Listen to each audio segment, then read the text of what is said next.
Welcome to my channel. Kalff Wi-Fi Extender Setup. Connect the Kalff Wi-Fi Extender to a power outlet near your router. Press the power button until the LED indicator lights up. On your device, connect to the extender's default Wi-Fi network, SSID, shown on its label. Enter the setup URL, usually provided in the manual, to access the extender's setup page.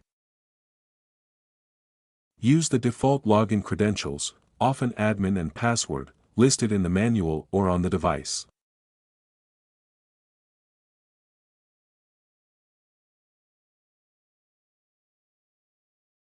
Choose the extender mode to amplify your existing Wi-Fi network.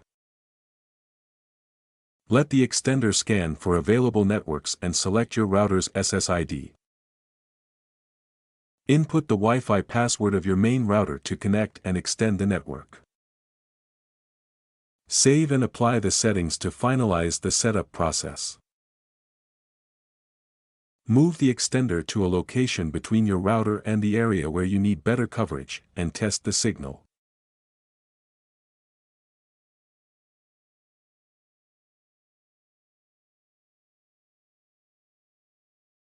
Thank you for watching.